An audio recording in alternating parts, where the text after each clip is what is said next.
what will happen is they will then say, we're going to turn this back on to consumers. That's how we are going to balance out our load. That is where demand is going to meet supply. I don't know if I'm following you when you say turn it on to consumers. They'll turn your house off.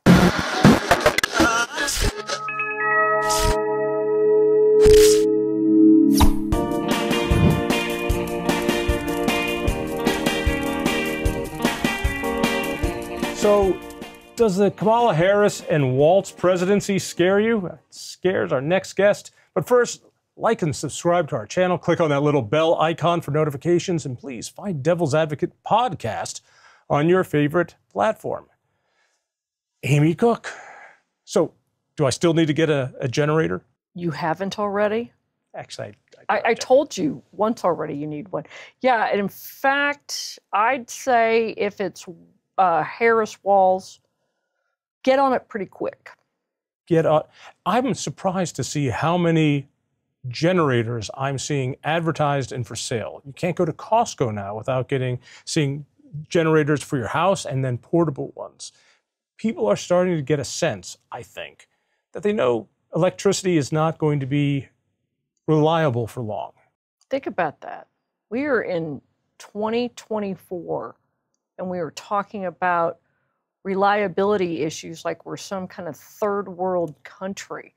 Yeah, they know. And I'll tell you what, energy is a matter of life and death. People die if they don't have power. I mean, 246 people died in Winter Storm Uri. If you need it for medical reasons, and now you're not sure if your power company is going to be able to deliver when you need it. Illustrate We're that. regressing. So as you know, my son is handicapped, and I got a notice from the state. People who are on Medicaid, he's on Medicaid, can apply if they have medical equipment or powered wheelchairs to get battery backups. Free from the state of Colorado. So, of course, they're funneling some money from some program. And if you need it for life support, they know there's not going to be power. And we don't want to kill these people. So we're going to have to give them big, bulky battery backups to keep in their apartments for when the power goes out. So I would call that acknowledgement that their policies are resulting in unreliable power. I mean, that is an acknowledgement right there. We never talked about battery backups before because there was this contract that costs would be relatively low, power would be affordable, be reliable, it'd be there when you need it. And now what we're saying, by the way, if you've got a medical, potentially life-saving equipment that must be powered all the time, better get a battery, better get a generator to stay alive. To stay alive, because otherwise people will die. That's amazing to me. So to some extent, I give them credit for acknowledging the lack of reliability or the fact that we're moving towards more unreliable power. But what is astonishing is that nobody looks in the mirror and said, I wonder what policy we passed that got us to a point that in 2024, we're talking about making sure that people who can't be without power aren't, so that they don't die. I mean, there's a lot of people who have oxygen concentrators, breathing apparatus, power wheelchairs, CPAP machines, refrigeration for their medications. Yep. These people are fragile. They need electricity. And let's put it there, air conditioning on heat waves, during heat waves. Well, but yet the biggest killer is cold. The biggest, I mean, it feels like it would be heat because some of us, when, as an older woman who occasionally gets my own personal summer, I appreciate a good air conditioner and a fan. So yeah, I get that. But wasn't your X-Men name going to be Menaclaus? Personal summer. I just like that better because you know what? It terrifies men anyway. It does. It does. It's like, oh my gosh, what are you going through? but it is really, cold kills more than any, and that's because of hypothermia. And it's not to say that heat doesn't, it's just that more people die from cold. And you think about Winter Storm Uri, I think it's 246 people died. 246 because of rolling blackouts. We should not be normalizing blackouts. Blackouts should not be normal.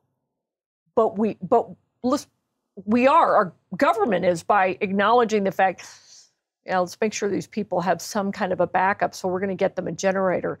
And part of it is, I look at the Colorado Energy Office. They did a study.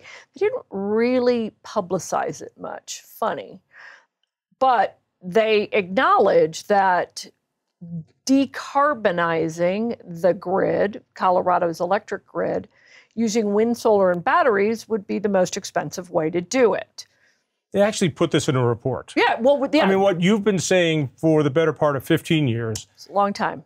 They are finally saying, but they're in bureaucratese, they're trying to put it in the footnotes. Right. But they're admitting to it that it's the most expensive way to get this done. It is the most expensive way. And the other thing they have said is, in that report, it talked about may not be able to meet reliability standards. So therefore, we're going to make sure people have battery backups.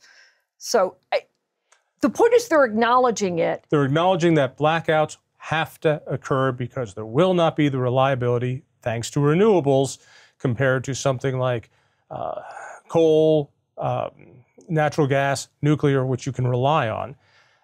And to stay alive, people are going to have to buy battery backups. Keep in mind, at the same time, I'm trying to just get my brain around this, we are becoming more electric dependent than ever before. We're going to outlaw cars, we're going to outlaw lawnmowers, we're going to outlaw anything that has that higher energy efficiency, what I mean by burning BTUs. And so there's going to be a larger drain and need for electricity at the same time as AI starts being built out, as crypto farms are built out. The demand for power in this new computing age is immense. So let me see if I got this right. They're putting up unreliable, most expensive power sources for Colorado to meet a growing demand that they cannot meet. Yeah, that's it. You hit it. It's and so for the longest time, demand growth was relatively, I'm not going to say completely flat, because Colorado was having people move into it, but it was slow growth, and it's sometimes flatlined because people were investing in more energy efficient, appliances, even things like new windows, new siding, new light bulbs, LED light bulbs, all that stuff. So per capita electricity use power use was going down, even as the state grew in population. But now what we have seen are a number of policies, to your point, that have electrified everything as they try to ban the internal combustion engine and place all of that onto the electric grid that is now, they want powered with periodic, intermittent resources like wind and solar that aren't there on demand. You have to do a couple of things. One, you have to massively overbuild to a tune of somewhere, 10 times what you actually need if you are going to try and meet some kind of reliability standard. Stop there for a second, because it takes a minute to understand that the first time you hear it. In order to make unreliable green power reliable, you have to build so much more of it, so that somewhere there's a windmill turning enough to power this huge need. There needs to be a solar panel on someplace else where light is shining, because it's on-demand power. We don't have reservoirs of electricity like we have reservoirs of water. We can't store it up as well. And the reporting you've done says 10 times. Well, and I'm trying to think, it's like 9 to 10 times more. And in some places, it's higher than that. So just so folks know, little thing called Always On Energy Research. We've looked at Colorado for independence. And the thing is, independence has been looking at this for a long time. Independence Institute. Independence Institute has been looking at this for a long time. One of the first ones to actually dive into this and try and force politicians to put some kind of cost onto this fantasy that they are peddling to people. So you've done it a lot. We've looked at a number of different states, AOER, and it's aoenergy.org. But we've looked at a number of different states. And I will say this, and I was talking to a guy yesterday about this. Colorado might be the worst positioned. And I say that because... Out of all 50 states? Yeah, because there are going to be others that are going to try and be equally as bad. But Colorado will not be able to power the state. Thus, we have battery backups. And even if you build out what we've modeled, 9 or 10 times the demand. So I'm going to throw out a number. This isn't, I'm not certain it's completely accurate, but let's say Colorado's peak demand is 20,000 megawatts. I don't think it's probably closer to 18, but let's say it's 20,000 megawatts for ease of math. You have to build not 20,000, you have to build 200,000 in order to meet a reliable, the demand that's going to be there. The thing that we found, even if you build it out, you're still going to have rolling blackouts because there's going to be a time at which there's not going to be wind or solar or batteries available. And the reason is it's a weather event of some kind. It's regional. When the sun goes down or the wind stops blowing, you'll have a week sometimes without wind. I mean, there will be times when there's not enough wind. And so what'll happen is you'll have a drought, you'll have 24, 36, 48 hours with a rolling blackout, because what they'll do is then, because demand has to be exact. What is being produced must be what is supplied to meet demand. What will happen is they will then say, we're going to turn this back on to consumers. That's how we are going to balance out our load. That is where demand is going to meet supply. I don't know if I'm following you when you say turn it on to consumers. So they'll turn your house off. That's what that means. Most of us have so-called smart meters, so they can turn it off, right. And that's why. So they can do it ahead of time. They can just initiate these rolling blackouts, but there's no reason for it. But the reason why Colorado will be the worst is our legislature's open hostility to nuclear. Even states like Minnesota, where Governor Walz is from, now running mate for Kamala Harris, who's never met a California policy he didn't love and didn't try and implement in Minnesota. But the point is, he's got nuclear. 20% of their load comes from nuclear. Even though he signed a bill that would put a moratorium on any new nuclear, which makes him worse than the current administration, because at least Joe Biden's administration was embracing nuclear to some extent. Tim Walz does not, but still 20% roughly of their portfolio comes from nuclear. Colorado's a zero. California has some nuclear. I mean, I can't tell you. And so this guy said, I think Colorado will be the worst. And I said, I think so too. There is a small but growing number of environmentalists who want to fight climate change, want to reduce greenhouse gases, who have the ability to do simple math. And there are a few who are going, wait a second, we got a problem here. This is not going to work. unless we start building out a lot of dams and or nuclear power. Because while the feel-good green stuff is terrific and Xcel Energy gets to build more and more and add their 10% profit to each one, Yep. there's not going to be enough power. We're either going to have to start damming up our rivers for power stations and or turn to nuclear. My concern is those are long-term, slow-moving processes. While you can put up a natural gas power plant relatively fast, you can't make a nuclear power plant quickly given the bureaucracy and given the environmental hatred of putting up a dam. Those aren't going to happen either. It's gonna be bad. Yeah, it is. I mean, I wish I could say that differently.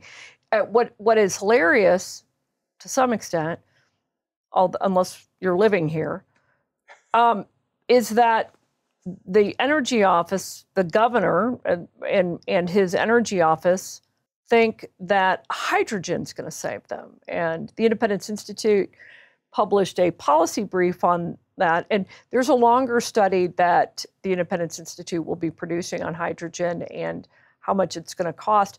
The point is on it, just to go back, you'd have to go through and inspect something like, thousands of miles of infrastructure pipe that is currently now there for natural gas to see if you could even use it for hydrogen. And the answer is you probably can't, in which case you have to build something.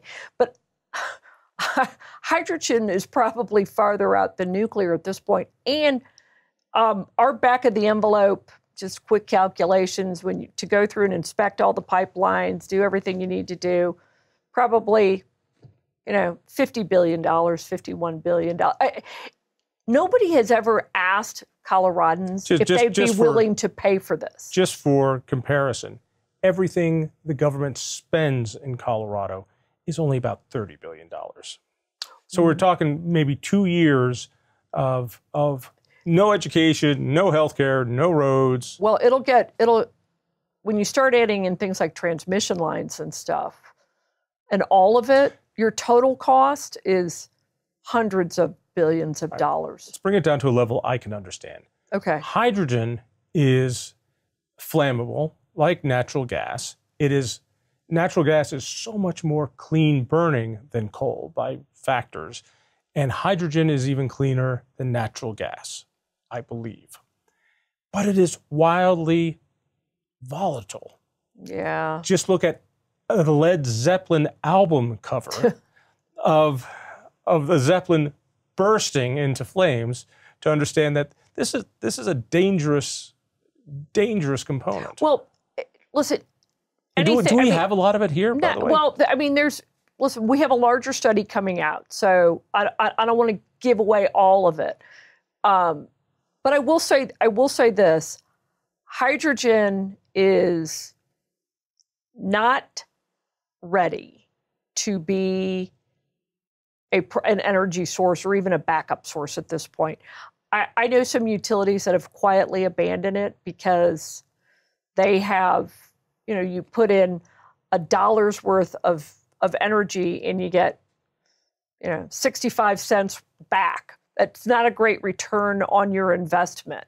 So no matter, even when you subsidize something, when the math still doesn't work, they are starting to abandon that.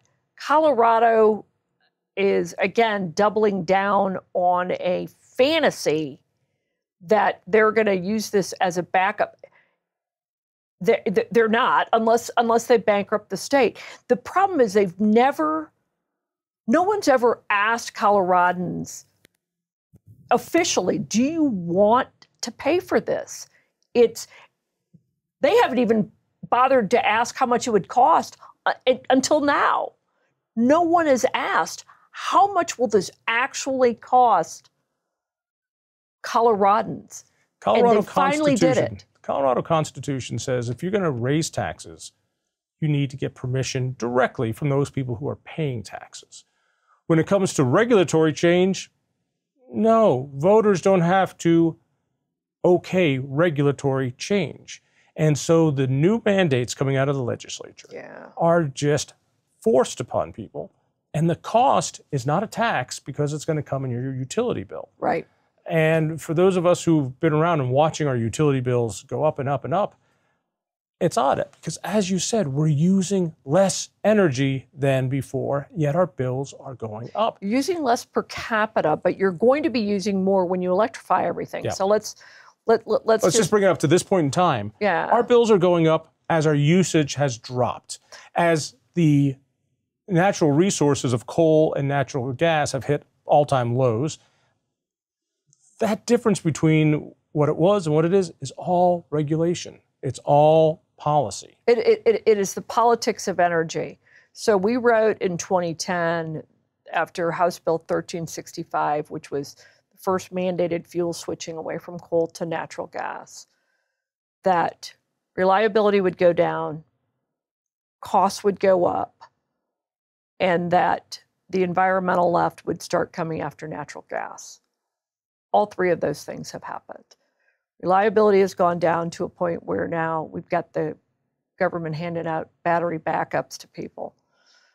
Costs have skyrocketed.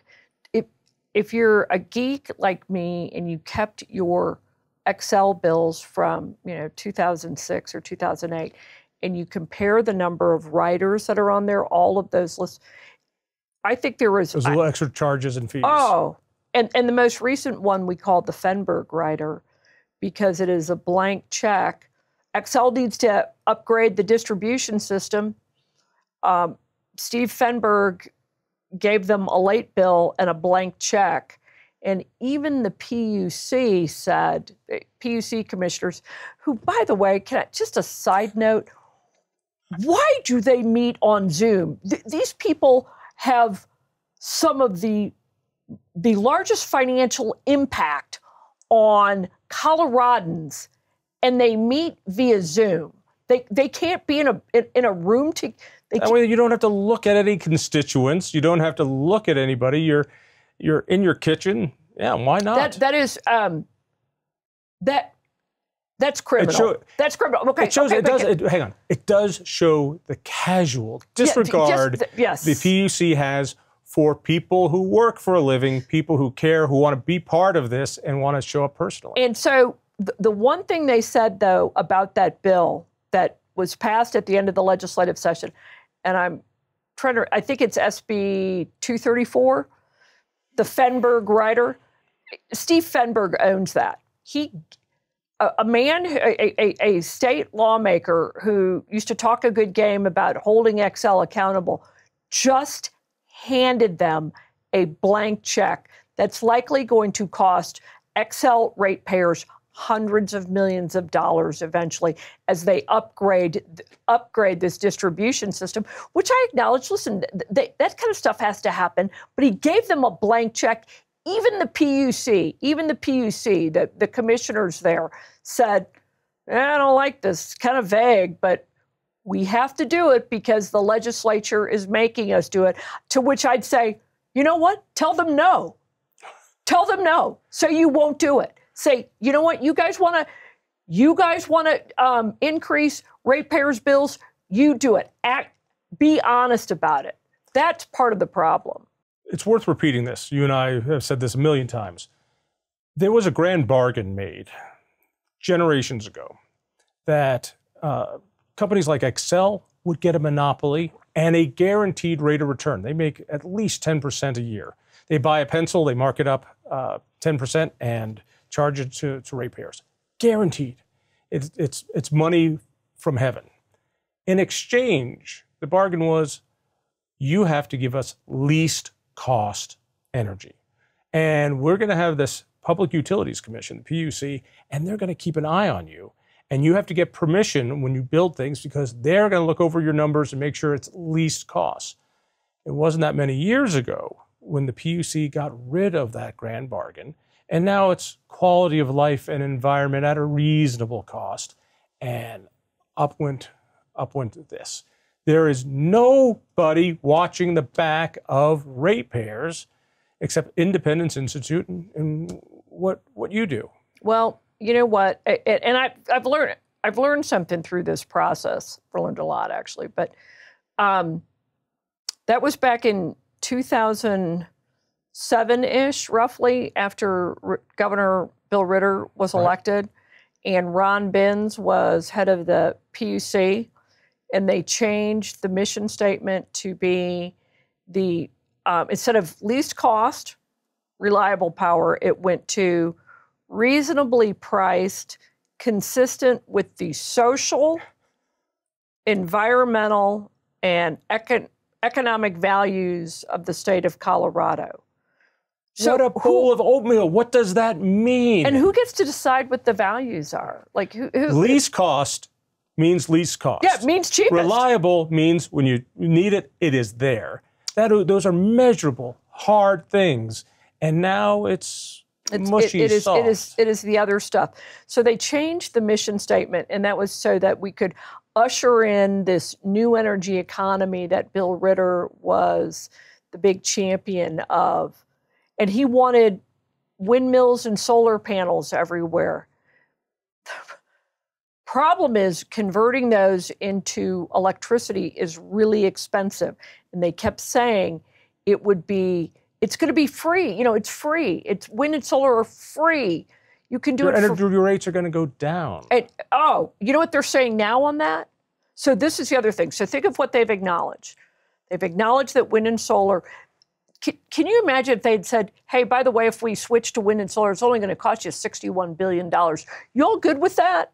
I don't think they would have gotten anybody saying, yeah, count me in. In fact, most of the time, most people don't even want to pay $5 more on their per month on their utility bills for wind and solar. Now we're looking at $61 billion from that's the Energy Office. That's not Independence Institute saying it's the Energy Office.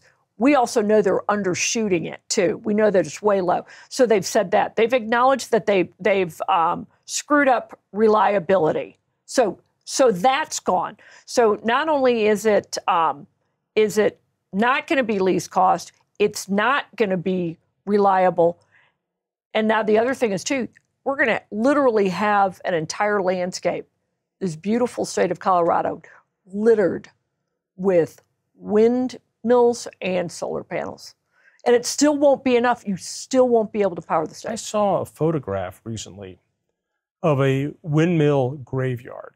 And it was all the blades that needed to be retired from a windmill farm. Yeah. And they put them into the ground like coffins, stacked up as much as they could next to each other. This is fiberglass. This is a plastic. This is not biodegradable.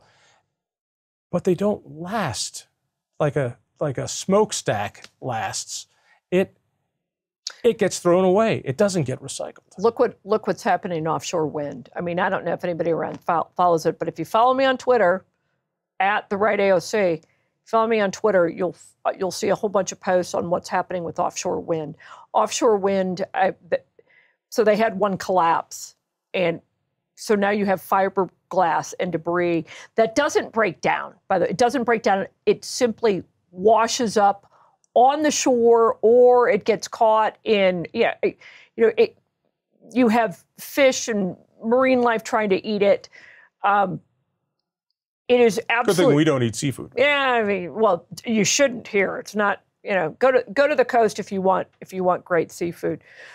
But I did remember one point that I wanted to make on this. So as they put up these wind turbines and stuff, think about this, they don't last forever. And sometimes, especially depending on what the weather is like, out in the ocean, they keep saying, oh, it's going to be 30 to 35 years. Well, we had one that didn't even finish getting put up before the thing collapsed. And the ocean is a brutal environment. Those things aren't going to last. And so you may not even see a return on your investment. So what they're saying here in Colorado is they're no longer saying it's free, it's going to be cheaper. They'll say it's going to be cheaper in the long run. Oh, well, so now you've stretched out the timeline. What exactly does in the long run mean? Because the solar panels and wind turbines don't have long life cycles. To your point, in 20, 25 years, you find them in a landfill.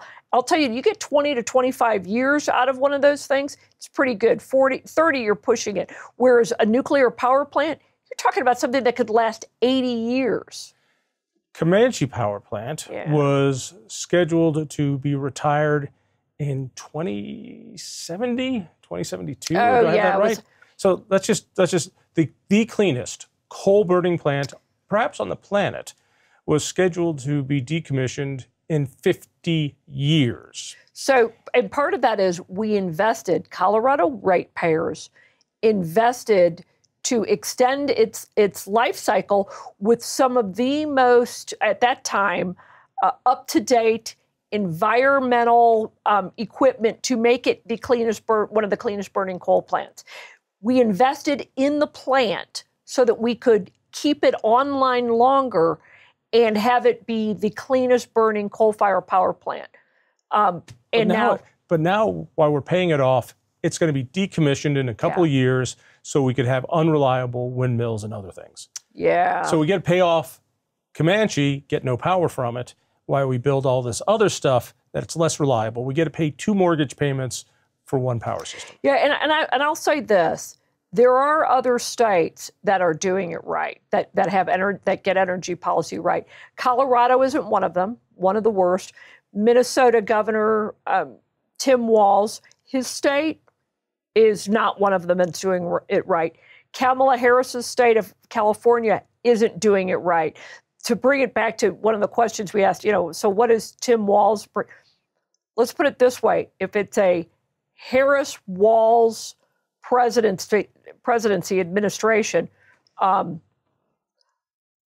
I'd get a couple of generators. I've heard that the oil industry, fossil fuels, is a cronyistic enterprise, that it gets money because of its power and grip it has on politics. I think there's some truth to that. When you bubble down and say, wait a minute, where is the cronyism exactly?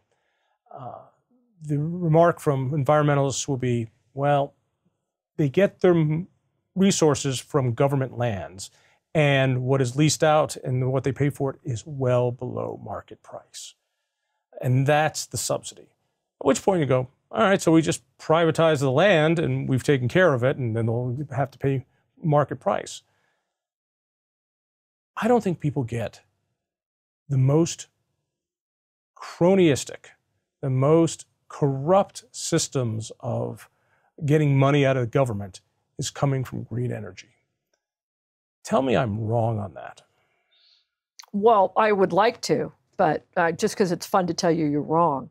But no, here's what I look at it this way. For instance, Governor Polis and the legislature say they want to decarbonize the grid. Okay. So we offered up, if you want to do that, here is the best way to do it. If that is your goal, here's the best way to do it. And have power be affordable. Affordable, I guess, could be is a relative term, but reliable. You're talking about nuclear power. I'm talking, but they won't have even the conversation of it. It's all mandating wind and solar. So when you're mandating the resource, that tells me you're not actually interested in the policy goal, but you're in it for the special interest groups that are making their money off of wind and solar. Wind and solar, for sure, have the most subsidy per BTU of power. Let's do it in a way, per megawatt of power they produce, wind and solar are far and away the most subsidized. And we subsidize, and they say, well, wind and solar are cheaper, then why do we subsidize them? And it's another factor. The other factor is, since you have to build more of it, instead of one power plant, you have to build another and another and another. And then you need to build backup natural gas generators for when the wind doesn't go. So you have to build even more and more. And each one of these, you get to get the financing, pay the interest, pass it on, and add all that to the guaranteed rate of return that Xcel charges. Meaning Xcel is not in the energy business, it's in the building shit business and double, triple, quadruple charging for it. That's why all they want to do is build new infrastructure. And that's true for Xcel. Honest brokers in this business will tell you they're in the reliability business. That's really what they want to be in. That's an honest broker. I don't think Xcel is an honest broker. So yeah, they just want to build stuff. The other thing, though, that we're doing in Colorado is, first of all, is looking to join something called a regional transmission organization. We did an entire Power Gab episode about it, so I won't bore everybody about it. But they call them markets. They're not markets. The biggest problem with them, especially with what I think Colorado is looking to do, is they're going to start relying on imported power. So they're going to have power purchase agreements, and they're going to bring power across state lines, and they'll say, well, look, Utah has plenty of power. We'll buy power from Utah. Or Wyoming has a lot of power. We'll just buy power from Wyoming and have it and bring it into Colorado. California does this. They buy power from all over, and they bring it in. Well, what happens when you're in some kind of a regional weather event and Wyoming isn't selling its power? Utah isn't selling its power. Colorado then has put its grid stability into the hands of people who won't consider Coloradans as their primary consumer. So what happens? That power won't materialize, and we have blackouts. It is irresponsible, and that's a kind way of putting it. You said Colorado's doing it the wrong way. What state or states are doing it the right way? Utah. What are they doing? Well, Utah actually first set up a framework about, and they have these core values. Utahns deserve power. They deserve reliable power. They deserve power at the least cost. They deserve power that is clean. But they actually prioritized it with reliable and affordable. Those came first. That's how they prioritized it. So Utah set up a framework and said, okay, everything has to go through this framework of our core principles, which is reliable, affordable, adequate power supply for Utahns. They also say that they're not going to shut down a baseload power plant. If you shut it down, you have to replace it with baseload. So if you're going to shut down a coal plant, you better show them a plan for how you're going to replace it with a baseload. And a baseload power is something that is dispatchable. It is that a lot of times they'll have storage on site, and that doesn't mean natural gas. That means something like coal or nuclear, because that's stored on site. Natural gas is an on-time resource. Doesn't mean it's a bad resource. I'm just saying it's an on-time resource. You don't have a pipeline going there, or your pipeline shuts down, that's not a dispatchable resource. So they're doing that. The other thing is, I love this. They essentially say their state is sovereign when it comes to power. And if any other state tries to sue them over, using the good neighbor rule, saying that, Utah's polluting our state, they've actually set up their own law, their own legal office as to defend the state. And it's out of, their energy office. They've actually funded a legal office to sue other states that try and come after them. So they're doing a whole bunch of things right. And I looked at their policies and called them up and said, oh my God, this is incredible. And they said, yeah, but those policies are the outcomes of a framework we built where everybody had to agree that they've got core principles of Utahns deserve power, they deserve reliable power, they deserve adequate power, they deserve affordable power, and they deserve clean power. But it is in that order. Going back to the PUC's new fluff statement Right. of mushy, we don't know. It's in line with values of social and economic. There's no there. And so it's a Rorschach test. You can use it to defend any policy, any whim they have, any bit of cronyism that they like. So Utah and Kentucky does this too. They passed a bill that essentially puts the people of Kentucky, residents of Kentucky first. Look, if you were to look at the legislative declarations of a Utah bill, or again, the Kentucky bill, that was another one, or and lay it next to Colorado's, what you would see with Utah is that it's a people first bill. Their residents come first. And by the way, they will probably have the cleanest power because their residents also value a clean environment. But it's a people first. If you look at Colorado's, it is climate first. People are viewed as polluters. But it's not climate first. No, when you work it out. It is climate last because we're going to build things we don't need to build. We're going to pollute in ways we don't need to pollute. We're going to pull up rare earth minerals in a way that's damaging. We're going to do all these things to hurt the environment, and we can get every one of their goals done with nuclear. So, and I would say, 100%. Of course you could, but Colorado's hostile to it. I mean, we're hoping to change that. We're going to work to change that, but right now the state of Colorado is hostile to it. And my guess is Utah will reach any kind of air and climate targets far sooner than Colorado or California or Minnesota because of how they are looking at just how they view the policy area. They put people first, and then they also put an emphasis on clean, but clean comes with the efficiency and the innovation that will come with the ability to power their state. Let's wrap it up with this. When I was a kid, I'd watch Andy Griffith, and on occasion, they would have crossover characters. There would be somebody from Petticoat Junction in town, or one of them would be in Gomer Pyle's place, and it was a way to cross-promote these shows. I have seen you on a different program, a internet sensation called Power Gab. So we are doing that right now.